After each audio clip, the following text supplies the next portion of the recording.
Hola, vamos a continuar con la historia de la iglesia y yo espero que lo que hemos visto esté siendo significativo, no solamente para tener un mero conocimiento en sí, sino también para aprender de nuestra propia historia.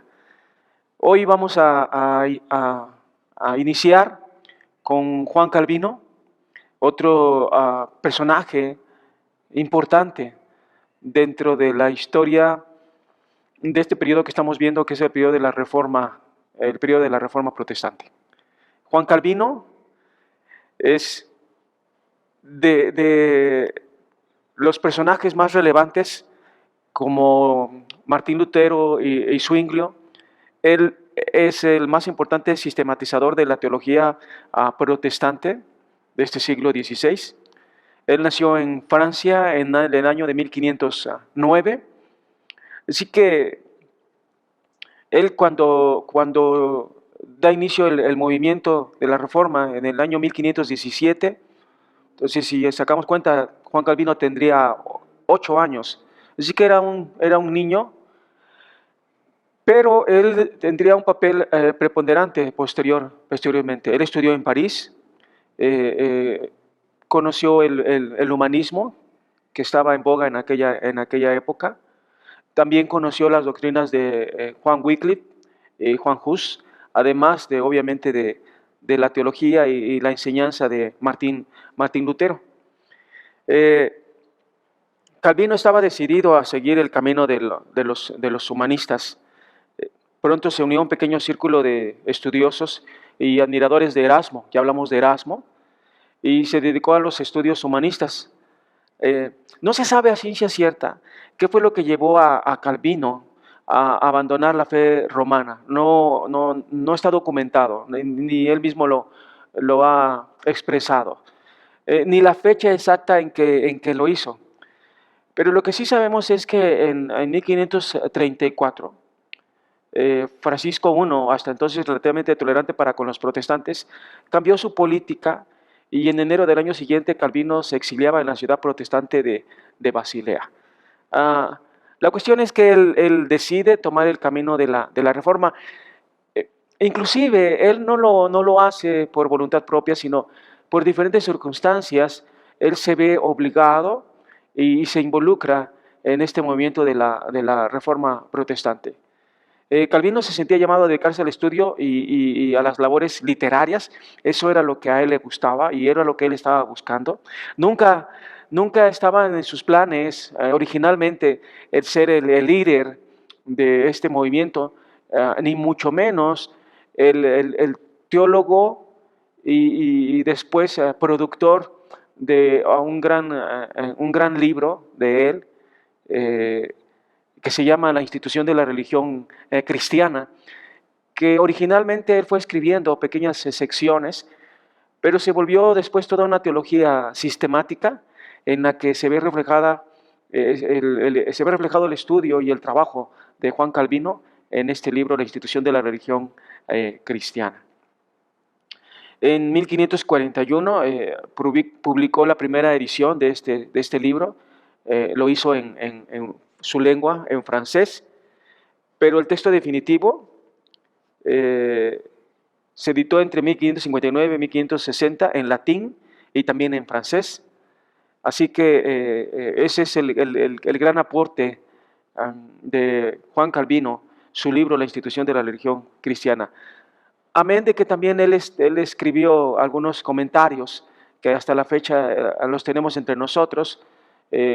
Su comentario a la carta de Pablo a los romanos, entre otros comentarios más.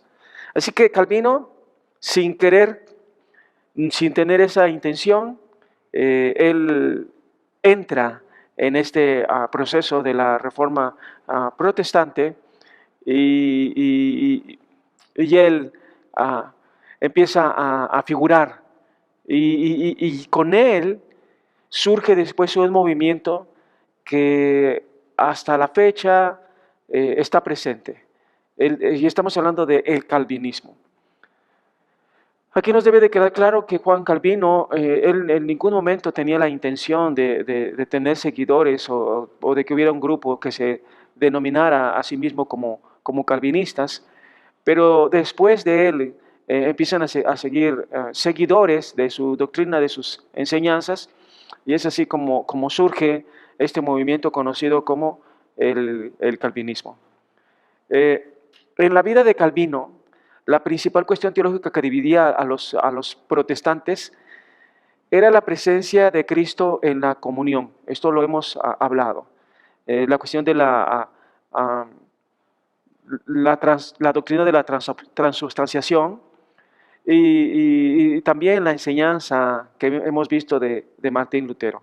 En este punto, Zwinglio que hablaba de un simbolismo de los elementos, meramente algo simbólico.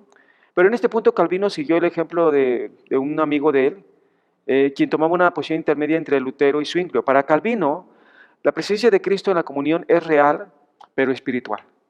Es decir, a diferencia de el catolicismo que hablaba o que sigue hablando de que se convierte literalmente en la carne y la sangre, los elementos que se usan, Juan Calvino dice, bueno, sí, la presencia de Cristo sí es real, pero es espiritual, no es literal.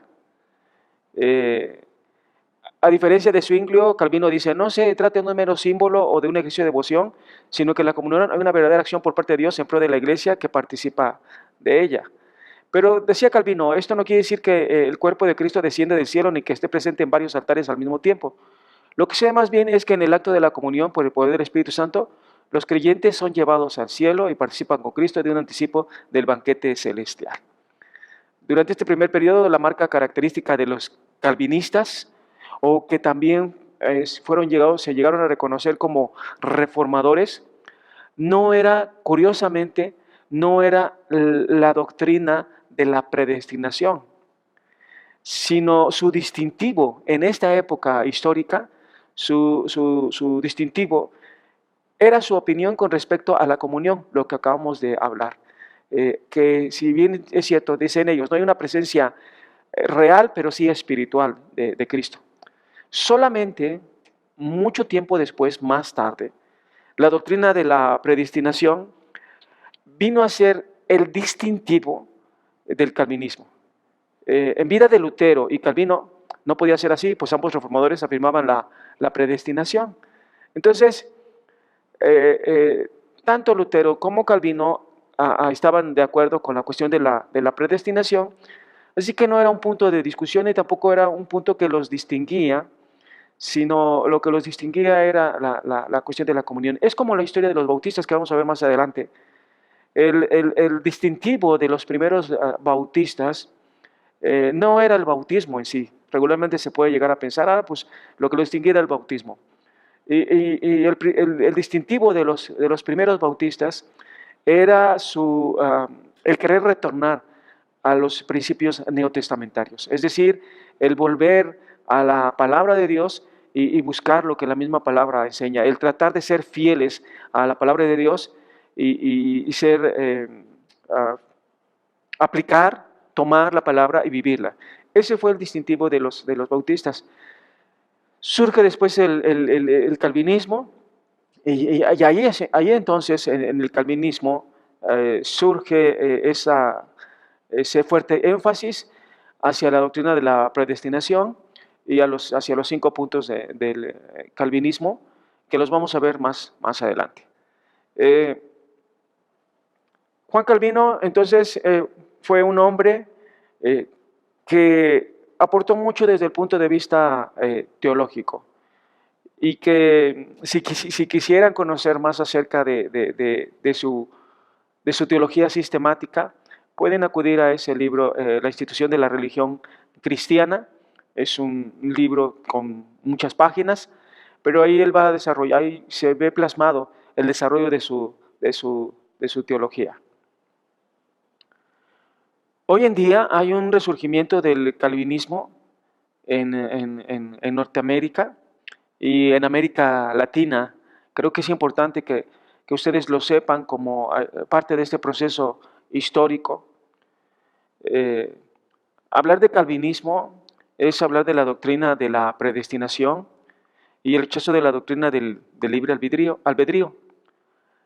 Hemos visto cómo la historia ha demostrado que es difícil que alguien bien afianzado, algún paradigma teológico, sea calvinismo, sea, algunos le llaman calvinismo moderado, arminianismo puro,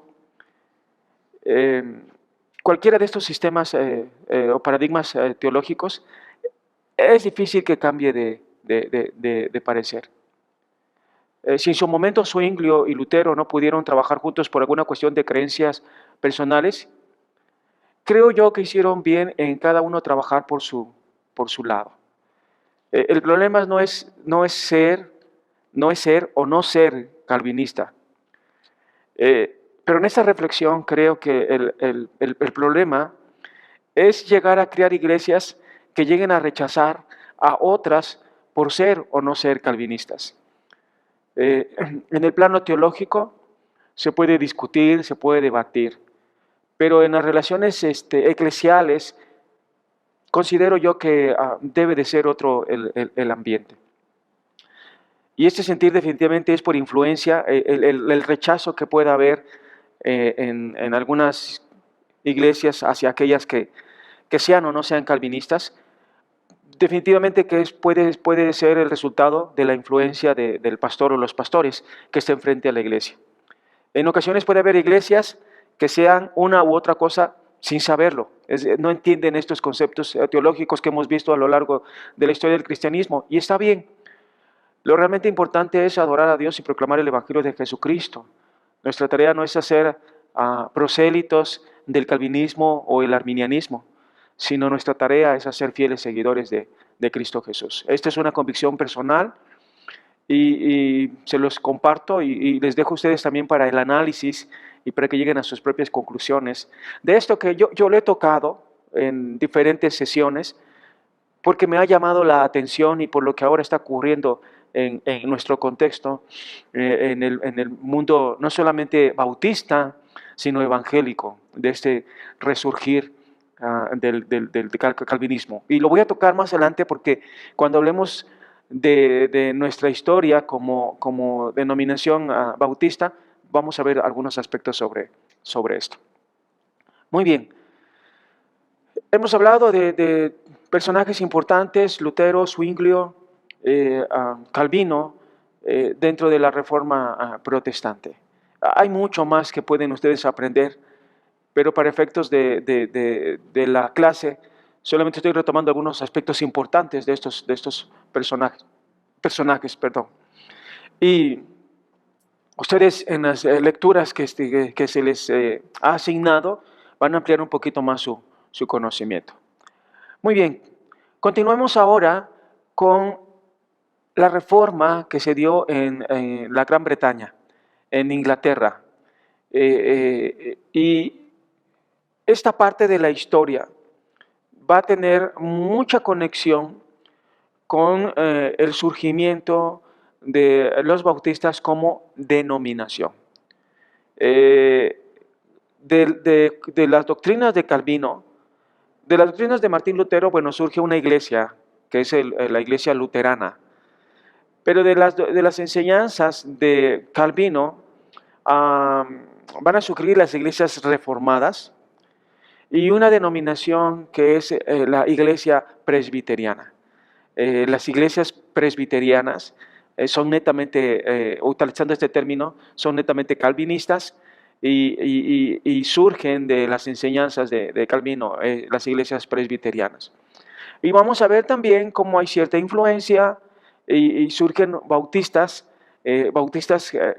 dos tipos de bautistas, los generales y los particulares. Y bien, ese término tiene que ver precisamente con esta cuestión del calvinismo versus arminianismo.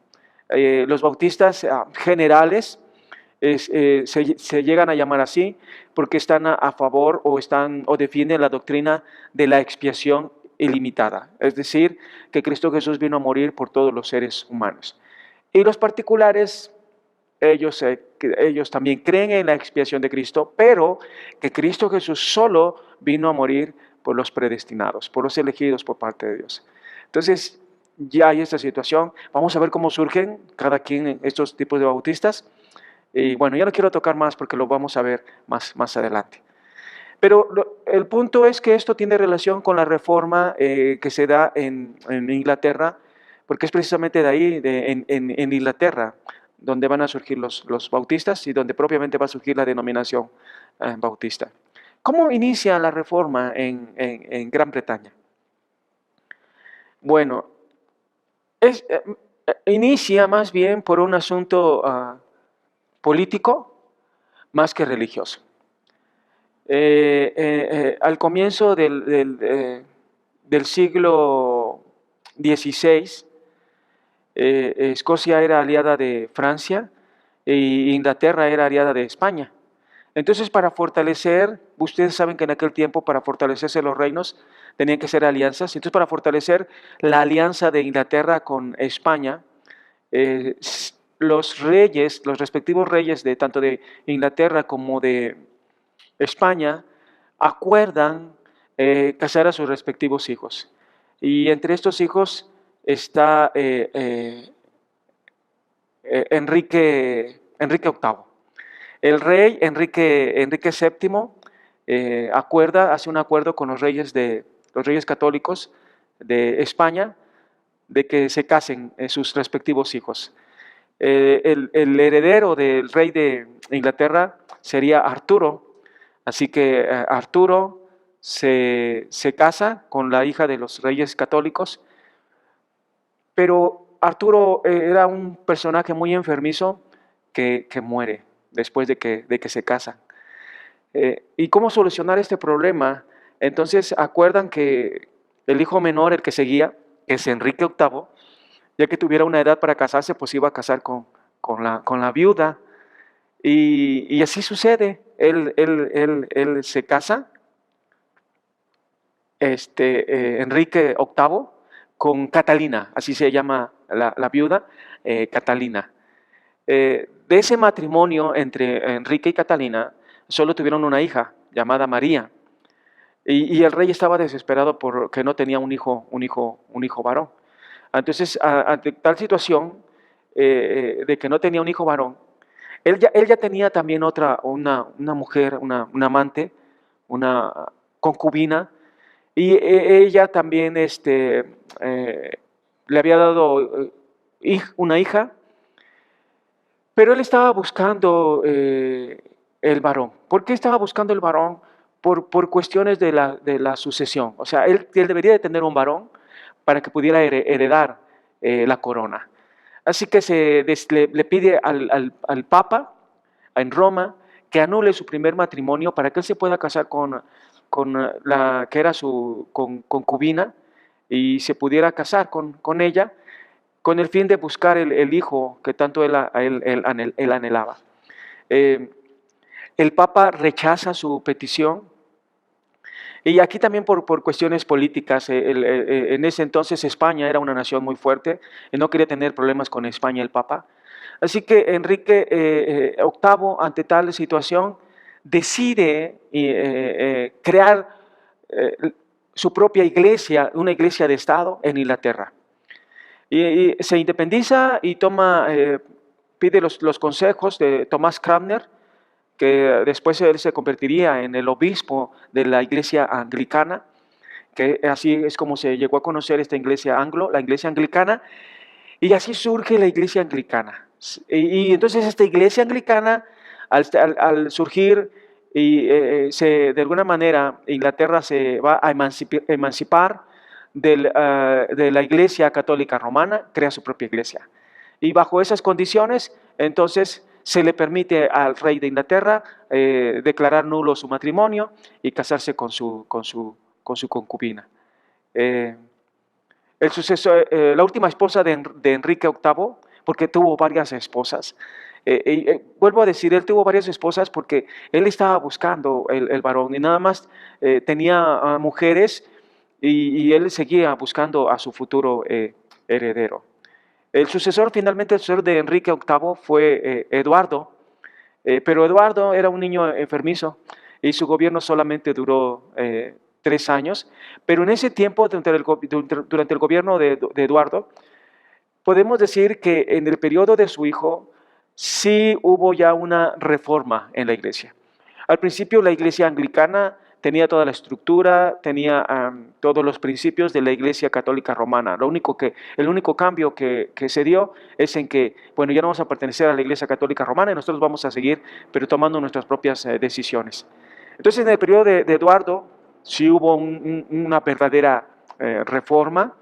Se comenzó a administrar la comunión en ambas especies, esto ya lo he explicado y ustedes ya tienen que tenerlo claro.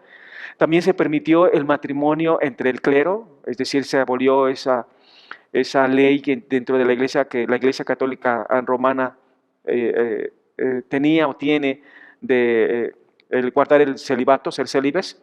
Se quitaron las imágenes de la iglesia, entonces empieza a haber una verdadera reforma. Aquí hay algo que es muy interesante que ustedes tengan presente. Martín Lutero, Ulrico Zwinglio y Calvino, Juan Calvino, tienen una influencia en Francia, en Alemania, en Suiza, tienen una influencia en toda esa área. Y eso es lo que se conoce como la Reforma protestante, porque finalmente ellos protestan en contra del establecimiento de la Iglesia Católica Romana. Pero acá es una reforma diferente, es una reforma que sí bien es cierto, ahí están las enseñanzas de Calvino, ahí están las enseñanzas de Lutero, pero estamos hablando de el año 1550 aproximadamente, 1547, 1550, 30 años después del movimiento que inició en Alemania a Martín Lutero. Entonces aquí es importante que tengamos presente esto y que en Inglaterra la reforma surge dentro del mismo seno de la iglesia anglicana, que la iglesia anglicana en realidad de verdad quiere hacer bien las cosas y quiere ver o purificar algunos aspectos hereditarios de la Iglesia Católica Romana.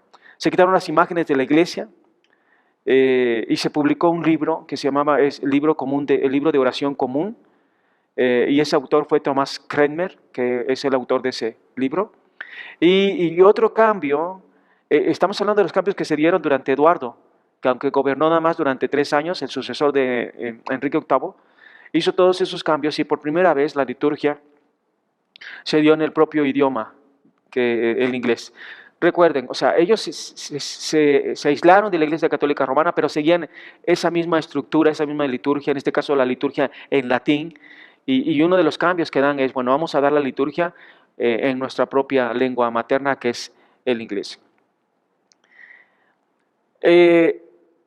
Con Enrique VIII, con Catalina, tuvo una hija que se llamó María, pero después desconoció a Catalina, se casó con Ana Boleno y pues fue rechazada también la hija de Catalina, María. Pero nadie imaginó que María, la hija de Catalina, o sea, todos pensaban, ahí está Eduardo, pues es el futuro rey, y pues todos tenían la idea de que iba a ser un rey que iba a gobernar por mucho tiempo, era joven, pero murió él. Y ahora la cuestión, ¿quién va a ocupar el trono? No hay otro varón que pueda ocupar el trono, y entonces emerge María Tudor. Y María Tudor, ella es obvio que creció con un resentimiento por el rechazo que tuvo hacia su madre, e inclusive el rechazo hacia ella misma. Y María Tudor se convierte en la reina de Inglaterra. Hay otra hija también de Enrique VIII que se llama Isabel. Entonces Isabel es más chica que María Tudor.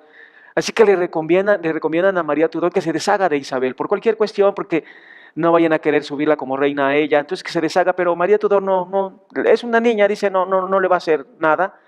Y ella empieza a gobernar. En el tiempo de Eduardo, entonces, hay una verdadera reforma en la estructura y en la liturgia en la iglesia anglicana. Pero María Tudor, no hay que olvidar que su madre Catalina viene de España, ella es católica, y María Tudor trata de instaurar o reinstaurar nuevamente el catolicismo dentro de Inglaterra. Así que hay una persecución. Tomás Cranmer es perseguido por María y muere Tomás Cranmer. Hay una persecución contra todos aquellos que están a favor de la reforma en Inglaterra. Trata de que regresen las costumbres de la Iglesia católica. Su reinado realmente fue muy breve, pero algunos hablan que durante su breve reinado de María, 286 personas que estaban a favor o apoyaban la reforma fueron quemados por sostener sus convicciones protestantes. Y muchos otros más fueron encarcelados y otros más fueron exiliados.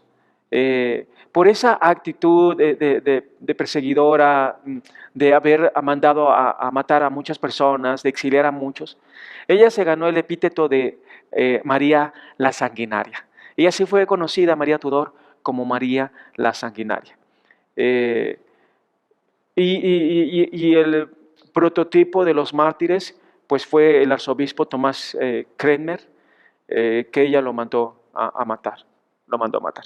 Bien, después de María Tudor o María la Sanguinaria, viene Isabel. No le hizo nada a Isabel y bueno, Isabel llega al poder. Y Isabel estuvo muchos años en el poder. Isabel I, ella era hija precisamente de Ana Bolena, Isabel que llega al poder. Isabel, podemos decir, Eduardo, el sucesor de Enrique VIII, promueve la reforma protestante. Llega María Tudor y quiere reinstaurar el catolicismo. Y llega Isabel, y Isabel es protestante. Así que vuelve a retomar su rumbo el movimiento protestante con Isabel. Ella reinó casi medio siglo, es decir, aproximadamente 50 años estuvo reinando. Y hacia fines del reinado de Isabel comenzaron a cobrar fuerza los puritanos. Vamos a hablar más adelante de los puritanos. Los puritanos eran personas de convicciones reformadas o calvinistas, que recibieron ese nombre porque insistían en la necesidad de restaurar prácticas y doctrinas del Nuevo Testamento en toda su pureza. Y del movimiento puritano van a surgir los bautistas particulares. Y los bautistas particulares tienen una doctrina netamente calvinista. Así que vean cómo se va desarrollando toda esta historia. Y nosotros vamos a ver a los bautistas dentro de la historia del cristianismo. La idea es esta. Aquí está, imagínense, una línea del tiempo. Entonces aquí está la línea del tiempo. Y en esa línea del tiempo estamos viendo el desarrollo de la iglesia. Pero dentro de ese desarrollo de la iglesia nos vamos a acercar en esa línea del tiempo el surgimiento de las denominaciones y nos vamos a enfocar de manera particular, por obvias razones, en los bautistas. Es que este movimiento está dentro de la gran historia de la iglesia. Así es la manera en cómo lo vamos a ver. Forma parte de la historia de la iglesia, la historia de la denominación bautista. Muy bien. Y quiero hablar de un personaje, no quiero pasar por alto. Muy brevemente lo quiero mencionar. Juan Knox. John Knox fue el principal promotor de la reforma en Escocia. Y no podemos pasar de largo porque él ayudó a que en Escocia se desarrollara la reforma. Él se convirtió en el símbolo del protestantismo escocés.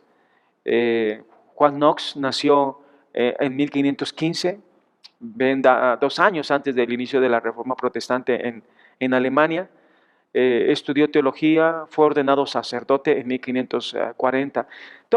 Vemos que todos tienen alguna conexión, excepto Juan Calvino, pero todos tienen una conexión con el sacerdocio, porque están dentro de ese ámbito, dentro de la estructura de la iglesia oficial.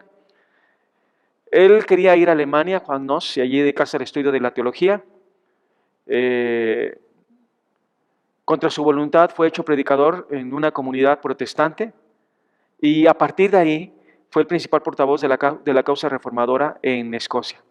Knox estuvo en Suiza, donde pasó algún tiempo con Calvino, conoció a Calvino, y también con Bullinger, un sucesor de Zwinglio. En el exilio, Knox había escrito un ataque virulento contra las mujeres que a la sazón gobernaban en Europa. Su obra apareció en mal momento, pues apenas empezaba a circular en Inglaterra cuando murió María Tudor y le sucedió Isabel. O sea, él atacaba y Isabel duró 50 años en el poder.